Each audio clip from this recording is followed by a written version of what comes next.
Número 2. La evaluación como forma de conocimiento. Evaluar es una actividad esencial y natural para el ser humano. Continuamente estamos evaluando para tomar decisiones de distinto tipo, tanto a nivel individual como colectivo. Normalmente, toda decisión de cierta importancia, así como buena parte de las decisiones triviales, están precedidas de alguna forma de evaluación. A nivel individual o familiar, decisiones como la elección de un servicio de salud, el alquiler de una vivienda o la compra de una prenda de vestir están precedidas por un proceso en el cual identificamos las distintas alternativas existentes y buscamos información sobre cada una de ellas, los servicios que se ofrecen, los costos de distintas alternativas, en el caso del servicio de salud, en qué lugares físicos hay servicios disponibles, puede ser un dato importante porque implica traslados. La distancia al lugar de trabajo puede ser un elemento importante para elegir vivienda, así como la cantidad de dormitorios y la iluminación. En el caso de la adquisición de una prenda de vestir, observaremos el diseño, los colores y seguramente nos la probaremos y observaremos cómo nos queda. A medida que recogemos este tipo de información sobre las distintas alternativas, la iremos combinando con ciertas valoraciones. ¿Qué cosas priorizamos en un servicio de salud según cuál sea nuestro estado físico? ¿Qué tipo de vestimenta nos resulta más agradable? ¿Qué ubicación, tamaño y estilo de vivienda queremos para vivir? ¿Cuánto estamos dispuestos a pagar?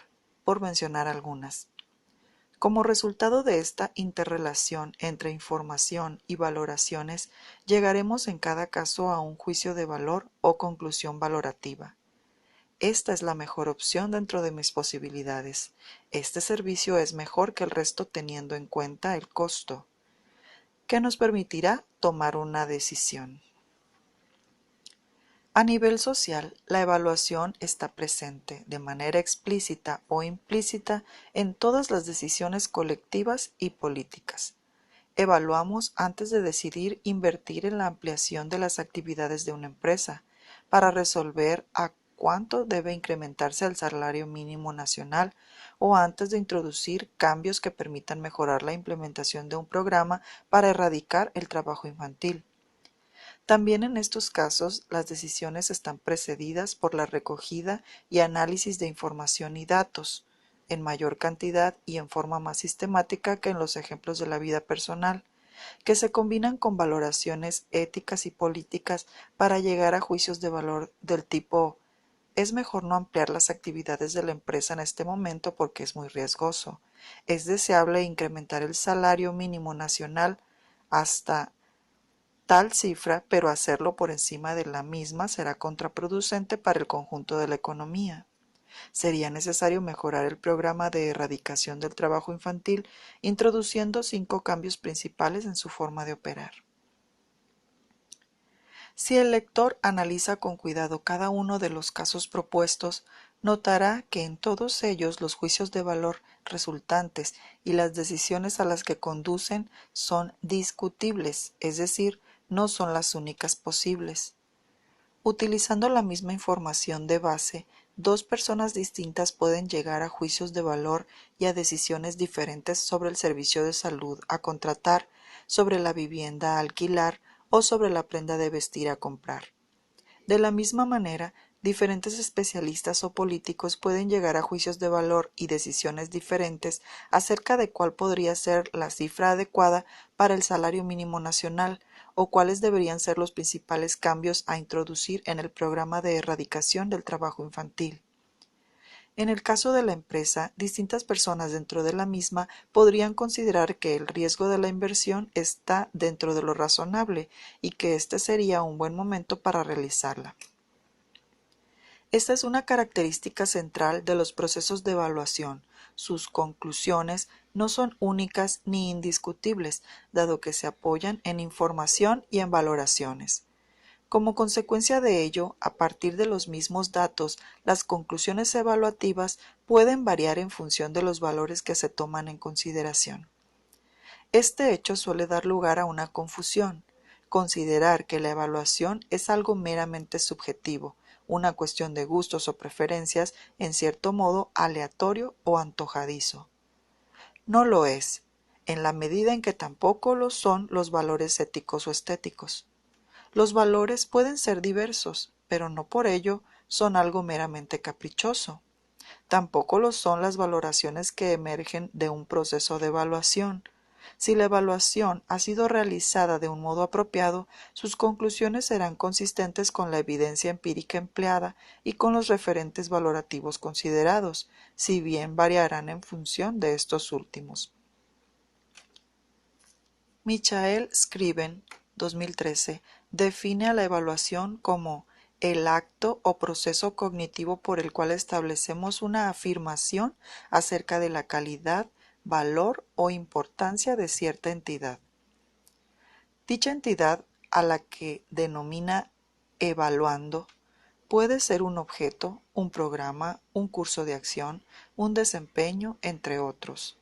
Según Scriven, es necesario combatir la idea de que los valores son esencialmente subjetivos, una cuestión de gustos idiosincráticos, no contrastables o esencialmente imprecisos y cualitativos. El hecho de que el contenido de las afirmaciones evaluativas es extremadamente dependiente del contexto, difiriendo de un usuario a otro o de una situación a otra para un mismo usuario, no significa que su significado no sea claro. De acuerdo con Scriven, 2011, la evaluación es una forma de conocimiento decisiva para la especie humana.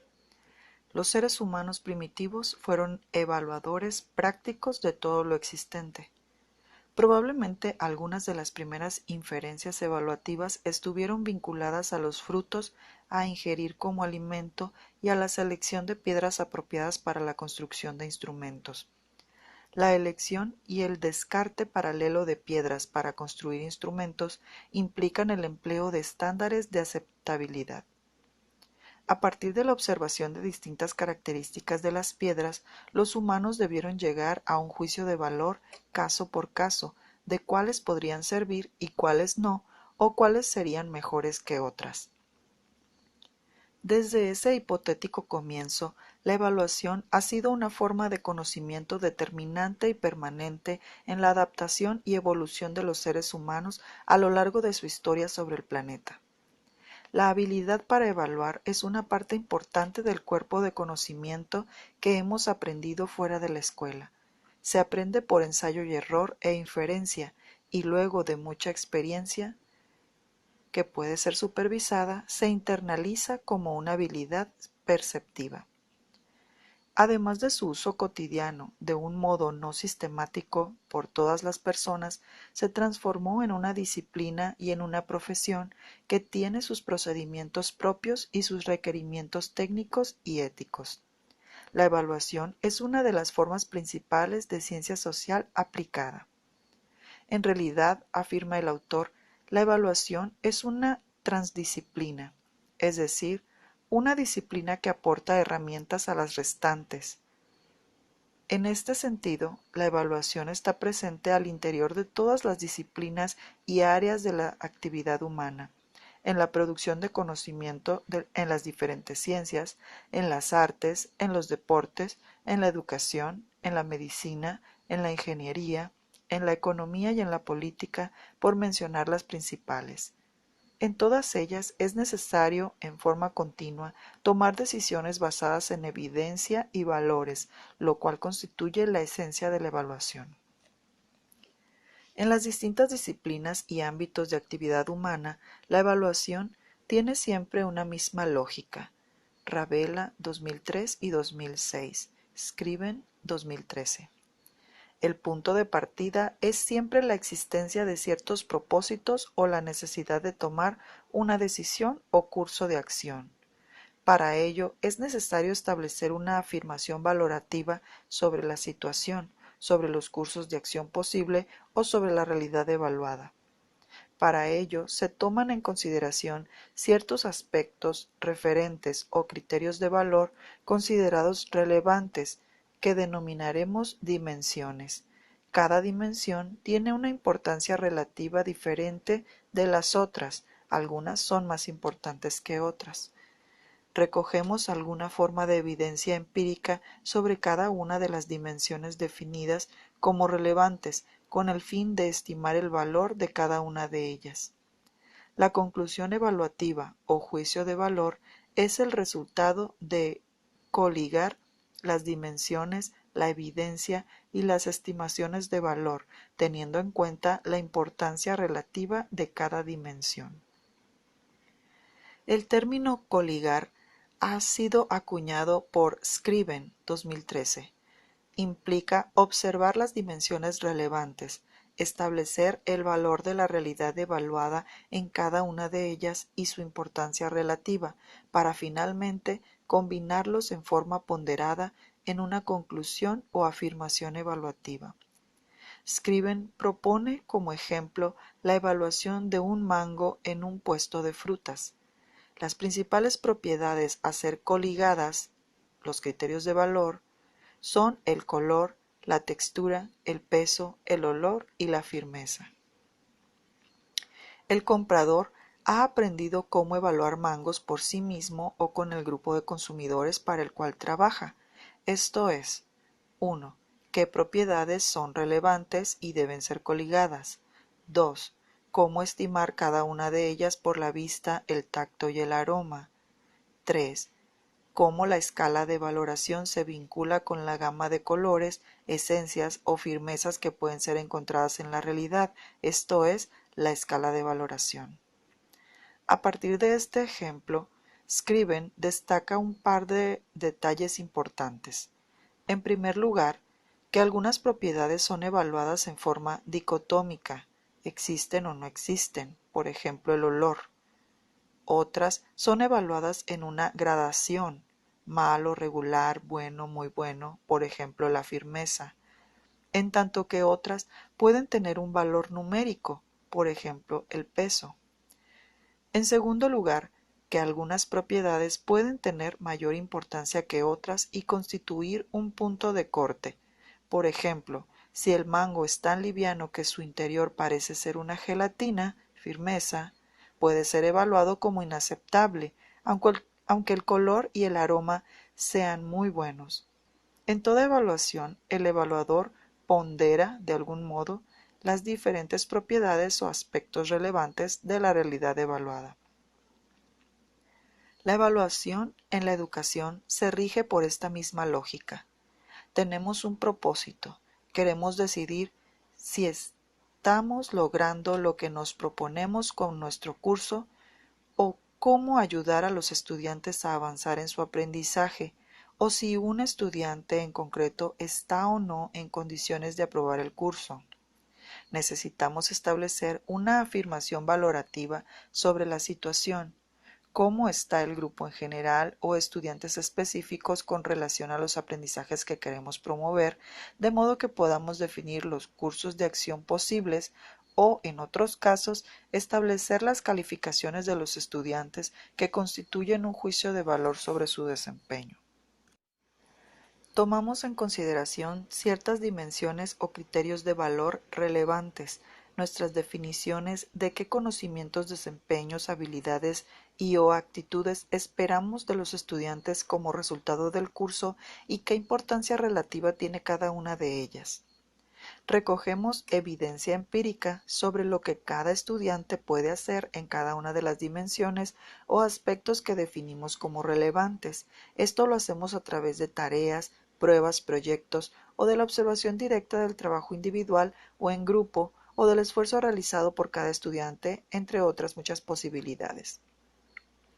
A partir del análisis de la evidencia empírica sobre los desempeños de cada estudiante en cada aspecto relevante, realizamos un trabajo de coligación bastante complejo a través del cual establecemos una conclusión evaluativa. En algunos casos será una calificación, en tanto que en otros será una valoración de la situación del grupo o de un estudiante en concreto y de los posibles cursos de acción para ayudar a los estudiantes a avanzar en su aprendizaje. Al igual que en el ejemplo de los mangos, en general establecemos ponderaciones de los distintos contenidos y saberes que enseñamos. No todos tienen la misma importancia. Algunos pueden constituir un punto de corte. Si no sabe esto, no puede aprobar el curso. En el caso del mango, afirma Scriven, la evaluación es principalmente perceptiva. Las valoraciones y su coligación surgen en forma inmediata de la observación. Algo parecido ocurre en muchas situaciones de la vida cotidiana, al igual que en ciertas disciplinas artísticas y deportivas. Por ejemplo, la gimnasia olímpica, los saltos ornamentales en piscina, la danza, la actuación de conjuntos de carnaval, la música, el teatro o la cata de vinos. En todos estos casos, los evaluadores acuerdan explícitamente el conjunto de aspectos o dimensiones a valorar, y la valoración de las mismas emerge en forma inmediata de la percepción. La evaluación empírica es la observación. Por ejemplo, en el caso de un conjunto de carnaval, los miembros del jurado evalúan la letra, la música y el vestuario, entre otros aspectos. Si bien, para el observador externo, esta evaluación puede parecer arbitraria o caprichosa, en realidad está basada en una importante acumulación de experiencia de cada miembro del jurado. No cualquiera puede evaluar vinos, ni gimnasia olímpica, ni danzas, pero, al mismo tiempo, como es sabido que la evaluación no es objetiva, sino que interviene la apreciación subjetiva del evaluador, se recurre a un jurado integrado por varios miembros, como forma de neutralizar el inevitable sesgo de cada uno de ellos. Es importante además retener lo señalado unas líneas más arriba.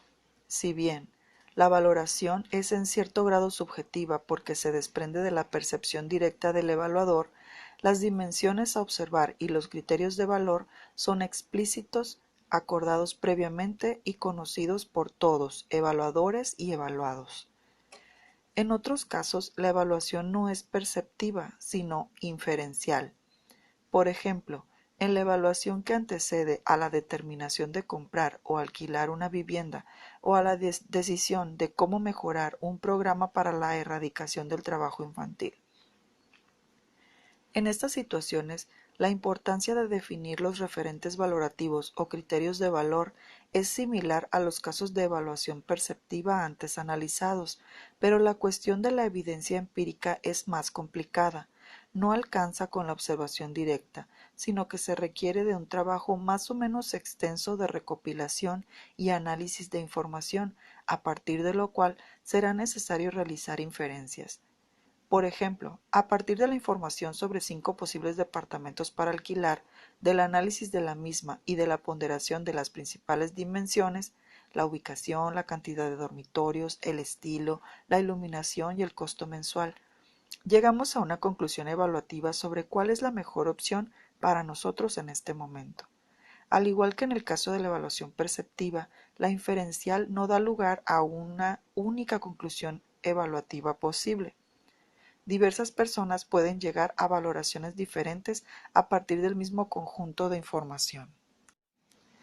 En la educación en general, realizamos ambos tipos de evaluaciones. Muchas veces operamos en forma perceptiva, a partir de la simple observación directa de la actuación de un estudiante o de la revisión de su trabajo, llegamos directamente a una valoración. Otras veces actuamos en forma inferencial. Analizamos varias piezas de información sobre el desempeño del estudiante para llegar a una conclusión. Al igual que en los ejemplos antes planteados, la cata de los vinos o los conjuntos de carnaval, la evaluación en educación descansa fuertemente en la acumulación de saber y de experiencia de cada docente. Y del mismo modo, el resultado de una evaluación, tomando como punto de partida los mismos trabajos de los mismos estudiantes, puede diferir en función del docente que evalúa. Esto no necesariamente es malo en sí mismo. Cierto grado de subjetividad es parte de la lógica de la evaluación en todos los campos de la actividad humana. El problema no es la subjetividad, sino la opacidad. No siempre explicitamos y comunicamos con claridad cuáles son los aspectos o dimensiones importantes, ni sobre la base de qué criterios y con qué evidencias estamos evaluando. Los criterios que utiliza un jurado de gimnasia olímpica son explícitos. los atletas los conocen. Los criterios que utiliza un catador de vinos son compartidos entre los entendidos, pero opacos para los no especializados. Cuando uno lee en la etiqueta de un vino que tiene un intenso gusto a fruta madura, con notas de cacao y café y un sutil aroma a madera, lo prueba y no sabe de qué le están hablando, salvo que sea un consumidor con cierta especialización. Algo parecido le pasa a los estudiantes con muchas de nuestras evaluaciones. No comprenden mucho de lo que les decimos cuando los evaluamos. Para ellos somos como un sommelier, de allí que se fijen solamente en la nota. Una de las principales dificultades de la evaluación en educación es que, en general, no tenemos un abordaje sistemático, claro y explícito de la misma y de su lógica. Tendemos a pensar la evaluación a partir de ciertos procedimientos, preguntas, actividades o tipos de ejercicios que hemos ido elaborando a lo largo de los años a partir de la experiencia. Nos enfocamos mucho en los instrumentos, la evidencia, y poco en los criterios o referentes que no solemos explicar suficientemente a nuestros estudiantes. Según analizaremos en profundidad a lo largo del libro, la cuestión de la comunicación, de qué aprendizajes queremos que logren nuestros estudiantes y qué es un desempeño aceptable o uno destacado, es uno de los desafíos más importantes para la evaluación en el aula. Una segunda cuestión importante que analizaremos en este libro es la relativa a las finalidades de la evaluación y a la distinción entre evaluación para la certificación y evaluación para el aprendizaje. El modo de llevar adelante la evaluación depende fuertemente de su finalidad o propósito. En educación evaluamos con dos finalidades principales: para dar cuenta en forma pública de lo que han logrado los estudiantes, para lo cual establecemos calificaciones, y para ayudarles a avanzar en sus procesos de aprendizajes, para lo cual necesitamos propiciar instancias de evaluación formativa. Según analizaremos más adelante, estas dos finalidades dan lugar a dos formas de evaluación completamente diferentes. Sin embargo, los docentes en general tendemos a no diferenciarlas y a calificar a los estudiantes con excesiva frecuencia.